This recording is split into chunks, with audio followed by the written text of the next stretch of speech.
ব্যক্তি ফজরের নামাজ লাগাতার পড়তে থাকবে, আল্লাহ তাআলা তার চেহারায় এমন একটা নূরের মায়া দান করবেন, শত্রু পর্যন্ত তার চেহারা দেখলে মায়া করতে বাধ্য হয়ে যাবে। সুবহানাল্লাহ। 5 ওয়াক্ত নামাজের প্রথম ওয়াক্তর নাম, এই তো মাশাআল্লাহ, আরেকটু জোরে বলেন কি? তারপরেরটা, তারপরেরটা, তারপরেরটা, তারপরেরটা এশারের পরে ফজর, এশারের পরে ফজর, 5টা ওয়াক্ত। এবার বলেন ডেইলি সারা দিনে রাতে মিলে কয় ঘন্টা? 24 ঘন্টা। কয় ঘন্টা ভাইয়া? 24 ঘন্টা। এবার আমি আপনাদেরকে বলছি, আপনারা মিলাবেন, তর্ক বিতর্ক নাম ইসলাম নয়, মোহাব্বতের নাম ইসলাম। ফজরের নামাজটা আপনি পড়লেন, জোহর পড়লেন, আসর পড়লেন, মাগরিব পড়লেন, এশা পড়লেন। বুঝার জন্য শুক্রবারটাকে একটু বাছাই করে নিচ্ছি। শুক্রবারে জুমার নামাজ এখানে আদায় করার পরে ঘরের মধ্যে গিয়ে খাওয়া দাওয়া করে একটু বসতে না বসতে আবার আসরের আজান। শুনছেন নাকি শুনেন নাই? তার মানে আমাদের হায়াত তাড়াতাড়ি শেষ হয়ে যাচ্ছে, কারণ যে জুমা আজকে কাটিয়েছি সেটা আর কিয়ামত পর্যন্ত পাওয়ার কোনো সুযোগ নাই রে ভাই, নাই। ওই জুমা আর জীবনেও পাবো না। আজকের জুমা যারা মিস করেছেন আফসোস করেন নিজের উপরে, আজকের আসর যারা মিস করেছেন আফসোস করেন নিজের উপরে। হায়াত চলে যাবে, এই মসজিদ থেকে যাবে, হায়াত চলে যাবে, সব থেকে যাবে। আমাকে সবকিছু ছেড়ে কবরে চলে যেতে হবে। ইন্না লিল্লাহি ওয়া ইন্না ইলাইহি রাজিউনের আওয়াজ চতুর্দিক থেকে শোনা যাবে। কুল্লু নাফসিন যায়িকাতুল মউত যখন আমাকে আস্বাদন করতে হবে, আর নামাজ পড়ার টাইম পাবো না, চিৎকার করে চাইলো একটা সিজদা দেওয়ার টাইম পাবো না। কি আফসোস, কি আফসোস, কি আফসোস আমাদের জন্য যারা আজকে কবরে শুয়ে আছে। তারা রবের কাছে ফরিয়াদ করছে, মওলা একটা সুযোগ দাও, দুনিয়াতে গিয়ে একটা নামাজ পড়ে আসি, একটা সিজদা দিয়ে আসি। সুবহানাল্লাহ। কবরবাসী চিৎকার করে রবকে বলে, মওলা ভুল করেছি, ভুল করেছি, ভুল করেছি, একটা সুযোগ দাও।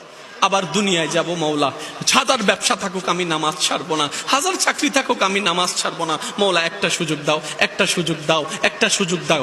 মাটির নিচে যারা আছে তারা বলছে, আর মাটির উপর যারা আছে তারা বলছে, ভাই নামাজ তো পড়তে আই। একজনে বলে যে কিভাবে আসবো, আমার প্যান্ট তো ঠিক নাই, আমার প্যান্টও ঠিক নাই, আমার শরীর তো পাক নাই, আমার কাপড় তো পাক নাই। আরেকজনে বলে, আমি যদি নামাজে যাই দোকানটা এখন বন্ধ করে লসের টাকাটা কি তোর বাপে আমাকে আইনা দিবে? আরেকজনে বলে যে আমি যদি এখন নামাজের মধ্যে চলে যাই চাকরির তো 12টা বেজে যাবে। মাটির নিচে ওয়ালারা বলে যে সুযোগ দাও, একটা সিজদা দিব।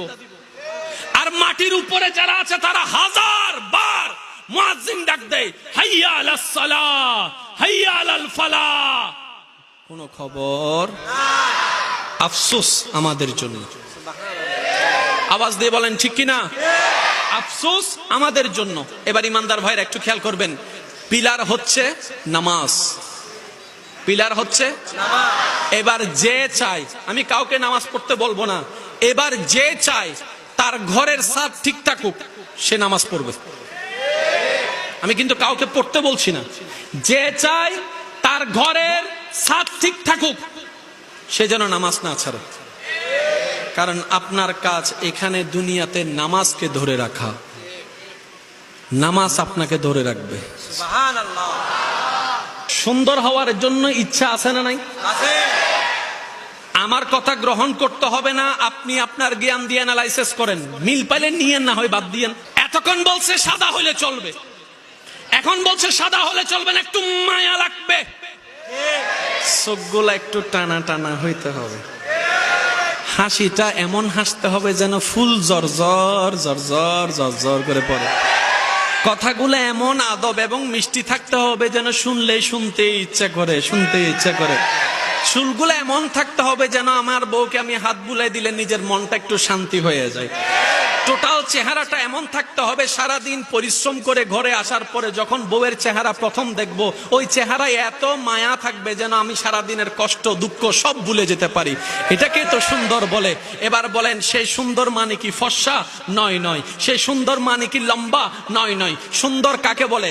শ্রদ্ধার সাথে বলে একটু মনে রাখবেন, সুন্দর বলে যে এমন একটা কোয়ালিটি, এমন একটা গুণ, এমন একটা সৌন্দর্য যেটা দেখে দেখনেওয়ালার অন্তর শান্তি হয়ে যায়, দেখনেওয়ালার অন্তর শান্তি হয়ে যায়। যেটা দেখার পরে দেখনেওয়ালার অন্তরে মায়া জন্মাবে, যেটা দেখার পরে দেখনেওয়ালার অন্তরে শ্রদ্ধা জন্মাবে, যেটা দেখার পরে দেখনেওয়ালার অন্তরের মধ্যে একটু ভালোবাসা জন্মাবে, একটু মমতার জন্মাবে, একটু মায়া জন্মাবে। আর এটা ফর্সা দিয়ে হয় না। আমাদের চট্টগ্রামের ভাষায় একটা কথা আছে, দাইরে মারি ফেলি, দাইরে মারি ফেলি, হয় না? না হয়, হয় না? ঠিক না বেঠে? দায়রা মাইরে ফেলছে, মানে কি চেহারাটা একটু শ্যামলা, চেহারাটা একটু কালো, কিন্তু তার চেহারার দাগটা এমন মায়া লাগা যায়, মায়া লাগা যায়। রাগ উঠলো রাগ দেখাইতে পারি না, আঘাত করার ইচ্ছা থাকলো আঘাত করতে পারি না।